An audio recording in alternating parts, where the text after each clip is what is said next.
Udah goreng telur, aku mau makan. Biasanya nggak mau makan. Perilakunya dianya. berbeda. Iya. Jadi yang bawa motor ini 13 anak tahun, umur Bunda. 13 tahun. Iya. Pas terakhirnya azan maghrib, cucu saya pergi.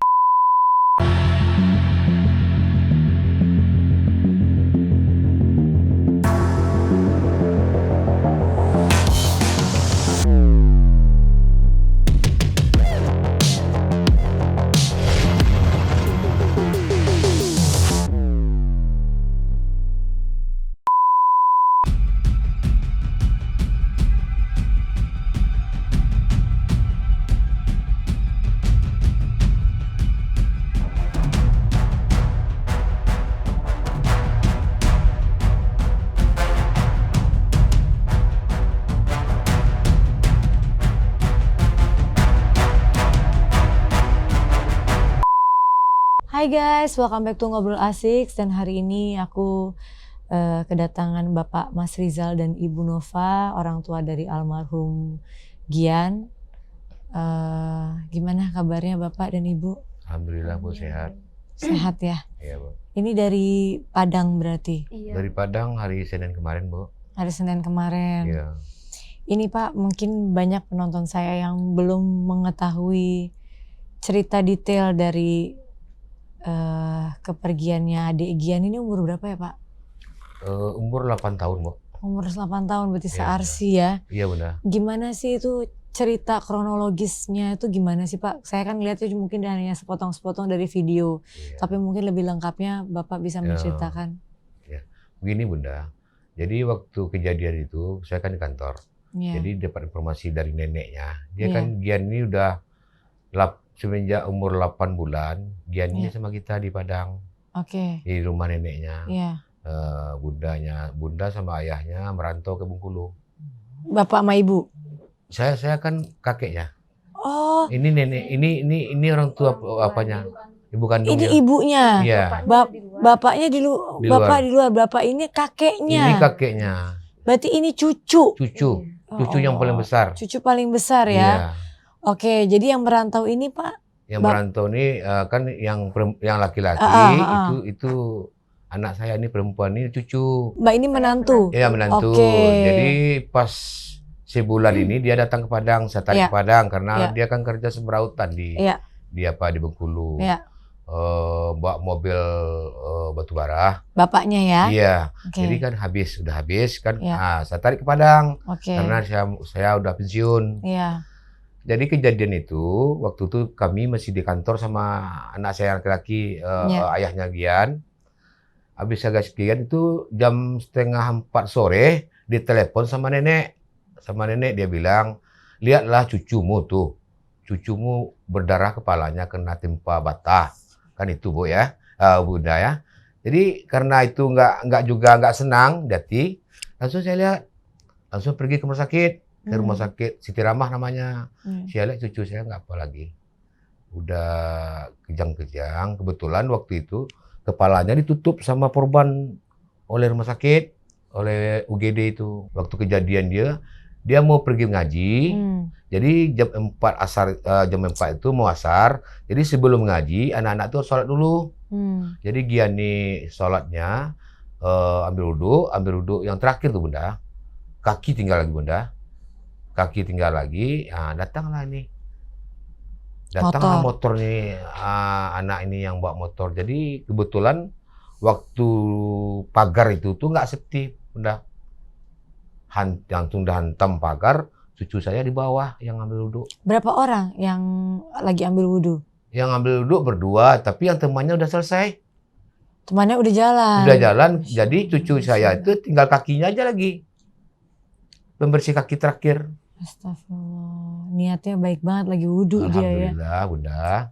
Dihantamnya dinding itu sama motor, langsung ketimpa cucu saya di bawah.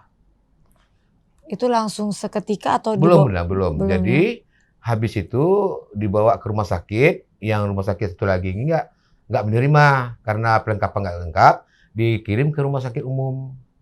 Rumah sakit M. namanya. Oke. Habis sana udah diperiksa, karena peralatan juga kurang di sana, dia bilang karena di CCU itu penuh, Ditanggulangi juga cucu saya di ruangan apa BGD. Pas terakhirnya azan maghrib, cucu saya pergi. Insya Allah. Itu motornya itu berapa orang Pak yang Waktu itu sendiri mau. sendiri? Ya, sendiri. Dia ceritanya itu memang dalam keadaan sadar apa nggak sadar apa gimana? Waktu Memang dia kecelakaan murni atau dia kan ada beritanya maaf kayaknya dia kayak freestyle gitu kayak iya, lagi. Bunda, iya Benar betul. itu. Betul. Bunda. Jadi dia lagi freestyle Iya. menabraklah bangunan dinding. Di tempat beruduk tuh Bunda. Dindingnya ini banget ya maksudnya ringkih ya. Tulang-tulangnya. Nggak ada badannya Nggak ada gitu pengamannya. ya. Nggak ada pengamannya Bunda. Memang safety-nya nol Bunda. Biasanya kan ada besi. Betul. Ini nggak ada Bunda, nggak ada. Cuma bata aja yang disusun di tempat yang itu aja yang menghantam. Jadi itu menghantam ke Cucu. Cucu lagi berduduk ke bawah. Jadi dari atas tuh Bunda ke Ya. bawahnya ada setengah meter. Aduh. Jadi cucu saya di sini, ini hantamnya. Jadi Ya. itu yang menimpa cucu saya Bunda. Iya. Ini anak ada keberapa ya Mak, putranya Mbak? Anak pertama. Bertiga lagi. Itu Anak pertama, Bunda. Anak pertama tapi Iya. putra ada 3. 2. Mau bertiga. Ini lagi hamil Bunda. Oh, Mbak lagi hamil. Iya Bunda. Berapa bulan? 4, Mbak. 4 Bunda. Anak ketiga. Iya, Iya. Bunda. Yang kedua umur berapa? Ada di luar tuh. 3, 4. tahun. Laki-laki. Iya, anak laki-laki juga. Pas ini kan mamahnya Gian gitu. Kok bisa tegar banget hari ini dengan kondisi yang lagi mengandung. Ini kan kejadian baru berarti 1 minggu. 1 minggu. Iya, 1 minggu. 1 minggu. 7 hari. Apa yang dirasain Mbak? Kalau sedih pasti ya Bunda ya.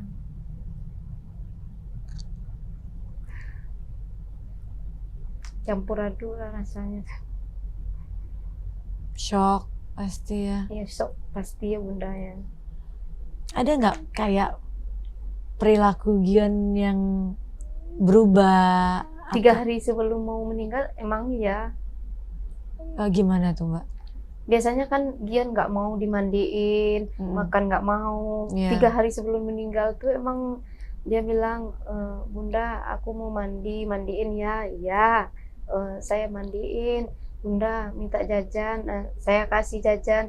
Bunda mau tidur, elus-elus ya punggungnya, kakinya gitu. Iya. Bunda goreng telur, aku mau makan. Biasanya nggak mau makan. Perilakunya dianya. berbeda Iya, ya beda. Pak ya. Biasanya saya susah nyuruh makan aja, saya susah Bunda. Iya. Makannya nggak mau makan terus katanya kan. Tapi 3 hari sebelum meninggal minta makan, minta jajan, minta mandiin. Kalau tidur tuh mau dia dipeluk, nggak mau dilepas itu. Jangan lepas, peluk terus katanya. Tapi kondisinya gimana sebagai kakek? Gian dipanggil dalam kondisi sedang wudhu gitu ya Pak. Iya. Sedang mau menjalankan ibadah gitu. Iya. Apa yang Bapak rasakan? Waktu kejadian tuh Bunda, saya lihat udah nggak rasa diri saya sendiri lagi Bunda. Iya. Saya bilang di rumah sakit tuh utang nyawa bernyawa. Jadi waktu kejadian tuh memang kalut, itulah kira-kira kalut kalam. Orang ini udah nggak merata aja semua. Waktu kejadian tuh Bunda. Itu di rumah sakit Bunda. Iya. Jadi karena ada pesan-pesan dari rumah, kebetulan pengurus masjid yang sana itu di muka rumah yang membawa cucu saya ke Iya. rumah sakit itu, Iya. ada membawa CCTV. Iya. Dia bilang, Pak Ujang sabar ya, ini yang menghantam ini bukan orang lain, tetangga kita di ujung, anak si Bambang dia bilang. Aduh, jadi Nah, terpaksa saya mulai mendinginkan diri karena itu anak-anak yang baru umur 13 tahun. Jadi yang bawa motor ini 13 anak tahun, umur 13 tahun. Iya, Oke, dan Bapak masih kenal. masih kenal sama bapaknya, sama kakeknya. Oke, yang saya ingin tanyakan pelaku ini diproses apa tidak Pak? Waktu dalam kejadiannya memang diproses sama polisi Iya. sampai ditahan 2 hari. Iya. Jadi habis itu mendiang ini meninggalnya hari Senin, hari Selasa kan udah dikubur jam 10, Iya. sorenya saya cabut. Boleh saya tahu alasannya kenapa Pak? Ya alasannya begini Bunda, karena kita punya hati juga. Habis itu orang tuanya mulai dari cucu saya dia sampai di rumah sakit dia selesaikan, dimakamkan, pokoknya semuanya diurus seluruh keluarganya. Jadi saya sebagai manusia juga punya perasaan juga. Dengan itulah saya mencabut tuntutan saya itu. Dari ibunya juga ikhlas. Ikhlas, Bunda. Tapi apakah itu akan memberikan efek jera untuk anak umur 13 tahun naik motor, apa namanya tuh, freestyle-freestylean begitu, kalau tidak ada paling tidak tidak diproses hukum, tapi adakah jalur hukum lain yang Ada. dijalankan, misalnya dia harus apa? Ada, Bunda. Jadi waktu kemarin saya mau berangkat, Ya. ada panggilan dari kepolisian, dia bilang dia harus setiap paginya lapor. Jadi hukum luar, orang tuanya sama dia harus lapor tiap pagi. Jadi sampai sekarang alhamdulillah juga, Bunda, ini berita juga dari Padang. Setiap anak SMP yang belum berumur 17 tahun, ini udah berita nih, kemarin saya dengar dari teman-teman. Karena ini kan 13 tahun loh. Iya. Udah boleh. Seluruh anak SMP yang ada di Sumatera Barat, kalau umumnya Kota Padang, nggak boleh pakai motor ke sekolah. Nah, kan itu suatu buat sekolah-sekolah yang ada di Kota Harus Padang. diantar ke orang Sekarang, Bu, ya. tuanya. Betul, jadi peristiwanya Gian ini membawa dampak yang baik, artinya pemerintah juga akhirnya terbuka untuk melihat kasus ini dengan baik, gitu ya Pak ya, bahwa jadinya gak boleh ada aturan-aturan baru, Bunda. begitu ya. Jadi kan sebagai orang tua juga bisa sedikit lega, karena semoga kejadian ini tidak terjadi dengan yang lainnya gitu. Saya dengar, apa benar ini masih saudara, Pak? Bukan saudara, Bunda, karena dia dekat-dekat rumah, Iya. kan tetangga juga. Iya. Kan kita kalau lingkung itu kan kita buat saudara semua. Iya. Karena dialah yang tahu kalau ada apa-apa kita, bukan saudara kita yang jauh. Iya. Nah, itulah, Bunda. Oke. Tapi Pak, dari pelaku sendiri kira-kira ada nggak pas ketemu Bapak punya perasaan menyesal? Ada, Bunda. Ada. Apa gimana tuh Pak cerita? Waktu anak saya yang mencabut ke kantor polisi, dia nggak goyang, habis itu maaf ya Om, nggak sengaja Om. Jadi gemetar badannya, Bunda. Apa dari pihak keluarga Bapak nggak ada yang emosi? Banyak, Bunda, tapi saya yang merendam karena saya tua, yang paling tua, saya merendam semua. Ikhlaskan. Nah, kalau dibuat juga panjang, Bunda, jadi diusut juga, almarhum nanti dia otopsi juga kan, Bunda ya. Habis itu kan dikali juga kuburnya, Bunda. Berapa hancurnya, Bunda. Berapa sakitnya, Bunda. Jadi karena hati yang inilah kita ikhlaskan, bagaimanapun juga dia udah pergi, tidak akan mungkin kembali lagi, Bunda. Iya. Jadi kami semua keluarga ikhlas untuk melepaskan itu. Mbak juga udah Tidak ikhlas. Iya, udah. Oh, luar biasa loh, baru seminggu tapi saya lihat begitu tegar gitu ya. Iya, udah. Kalau saya mungkin di posisi Mbaknya nggak tahu apa yang bisa saya lakukan gitu ya. Gian ini sehari-hari anaknya yang bagaimana, Mbak? Baik, menurut Bunda. Menurut apa kata Orang tua. Ceria, betul. Banyak teman. Temannya banyak. Pada saat kepergian kemarin Gian gimana teman-temannya, Pak? Sampai waktu terakhir saya mau berangkat dari sana, nggak mau datang ke rumah satupun. Takut, malu, nangis. Nggak mau ke rumah. Semenjak hari Senin kemarin Gian pergi, saya berangkat hari Senin, nggak ada yang datang ke rumah satupun. Di sekolah gimana? Di sekolahnya anak-anak yang perempuan sama-sama dia tuh menangis, kata guru-gurunya. Ya Gian nih kayaknya kayak gini, Bunda. Di sekolah tuh suka mencolek, tapi yang perempuan nanti dia tertawa. Bercanda, usil. Iya, usil kadang colek. Itu informasi dari guru-gurunya. Boleh saya lihat Pak fotonya, Pak? Ini foto terakhir Gian ya? Iya, itu waktu almarhum, Bunda? Di sekolah.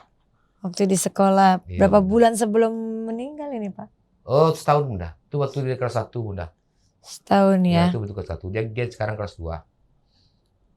Masya Allah. Cucu yang paling besar, Bunda. Cucu yang paling sayang buat besar. Bapak anak ada berapa, Pak? Saya 2 anak, saya sepasang, Bunda. Laki-laki perempuan. Jadi yang ini bapaknya laki-laki. Anak ketiga ya. Iya, anaknya mau ketiga.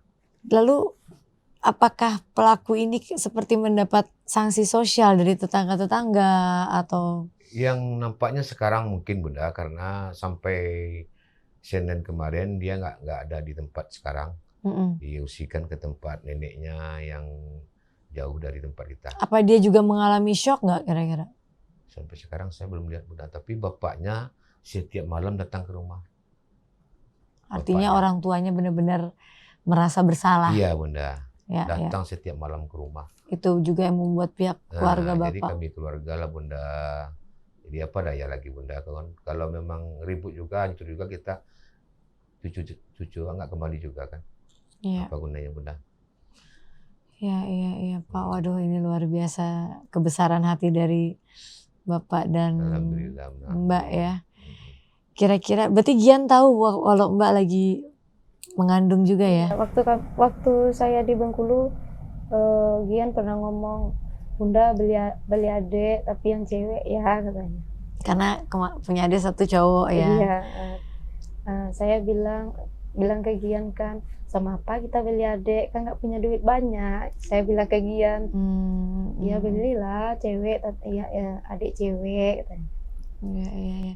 Lalu Pak, masalah konstruksi bangunan yang ada di daerah Sumatera, khususnya mungkin di daerah situ ya Pak ya. Iya, itu gimana setelah dengan kejadian ini? Mungkin nggak dari pemerintah juga memberlakukan bahwa setiap bangunan atau apa-apa harus lebih ada konstruksi yang lebih tepat gitu, karena kan kalau gempa atau apa juga jadinya lebih bahaya juga. Iya Bunda. Ya kan kalau misalnya amit-amit Jadi ada. waktu itu Bunda, waktu Giannya pergi hari Senin dan Selasa, hari Rabunya pagi itu Bapak Wali Kota datang ke rumah sama Bapak Kapolres. Langsung menuju ke tempat kejadian. Langsung difoto sama Kapolres sama Wali Kota, dia bilang ini dibuka kembali, nggak safety, dia bilang nggak ada pengamanan yang lebih kuat. Betul. Jadi polisi hari itu langsung memberi surat kepada pengurus masjid. Jadi mau apanya lagi, sekarang waktu saya berangkat tuh dipanggil kemarin pengurus masjidnya. Langsung dipanggil ke Polresta Padang. Jadi diusut juga, bukan hanya anak-anak di bawah umur dengan pengendara motor yang nggak boleh, ini juga konstruksi bangunan itu juga penting kan? Nah itulah Bunda, saya rasa mungkin kayak gitu. Lalu video ini kan sempat viral juga di Pak di mana-mana. Siapa yang ngambil video itu Pak? Saya rasa CCTV yang di masjid itu yang pertama polisi yang membuka Bunda. Oh, jadi ada tapi ada CCTV ya, bagusnya ya. Iya Bunda. Jadi bisa, tapi melihat CCTV itu sebagai orang tua gimana rasanya Mbak? Kan itu kan terlihat anaknya kondisinya bagaimana. Sampai sekarang saya nggak pernah saya lihat Bunda, sampai sekarang. Saya nggak mau Bapak nggak mau lihat ya? Pernah. Waktu kemarin saya nggak lihat. Nggak mau saya melihat sampai sekarang. Fotonya aja di HP anak, namanya di Facebook saya buang. Saya sampai sekarang masih bertahan untuk nggak melihat cucu saya. Mbak sendiri usahakan. Udah melihat video itu? Sering itu kan, karena agenda viral kan Bunda ya. Masuk saya lihat ayah Gian bilang janganlah dilihat, nggak kasihan apa gitu. Iya kasihan. Kuat apa nengoknya, kuat. Mbak kuat banget ya Pak ya. Saya sampai sekarang nggak Bunda. Sampai titik sekarang saya nggak lihat. Tapi pas saya lihat video itu nangis gitu loh Bunda. Wajar kan dikuat-kuatin kan, tapi lihat videonya nangis. Pastilah Mbak, namanya anak ya. Terakhir nih, mungkin apa yang ingin Bapak sampaikan kepada anak yang namanya siapa Pak yang melakukan mengendarai motor? Nggak tahu sampai sekarang. Nggak tahu namanya Bapak? Saya sampai sekarang nggak tahu namanya. Oke, apa pesan yang ingin Bapak sampaikan kepada anak ini supaya kalau nonton mudah-mudahan menjadi peringatan buat diri dia ke depan dan juga buat anak-anak lain. Apa yang ingin Bapak sampaikan? Ya kalau saya sebagai kakek dari si Gian, kakek dari cucu saya yang ditimpa musibah, saran saya supaya yang namanya si pelaku yang menabrak cucu ini. Janganlah sekali-sekali lagi untuk dapat membuat orang lebih hancur daripada kakek yang ada ini. Cukuplah kakek aja yang mengalami seperti ini. Janganlah lagi ditambah yang lain-lainnya. Jadi saya sebagai kakek Gian sangat-sangat jangan lagi kayak pakai motor kayak ugal-ugalan tuh. Kalau dapat betul-betul kita menghargai orang-orang yang di jalan tuh. Hanya itu pesan saya kepada kakek almarhum yang telah melalui kita ini. Terima kasih. Dari Mbak ada yang mau disampaikan? Sama ya. Dan ini juga mungkin berlaku buat semua anak-anak di bawah umur ya. Jangan dengan mungkin kalian ugal-ugalan, freestyle dan lain-lain. Iya, Kita iya. nggak tahu akan dampaknya akan mengakibatkan adanya korban atau mungkin lebih dari yang sekarang almarhum Gian alami. Iya. Terima kasih Bapak dan Mbak sudah Iya, mau Bunda. hadir ke sini, Iya, sudah mau Bunda. menceritakan kejadiannya, dan sekali lagi saya turut berduka cita. Iya, Bunda. Dan kalian luar biasa ketabahannya. Semoga Allah Gian bisa ada di sisi Allah. Dan Amin. keluarga bisa diberi ketabahan. Amin. Sedih banget cerita hari ini guys, tapi kita bisa melihat bagaimana keikhlasan dan ketabahan dari keluarga. Beruntung pelaku menemukan keluarga yang bisa mengikhlaskan seperti ini, karena tidak semua orang bisa begitu dan bisa mudah memaafkan. Sekali lagi thank you for watching, and jangan lupa like, comment, and subscribe.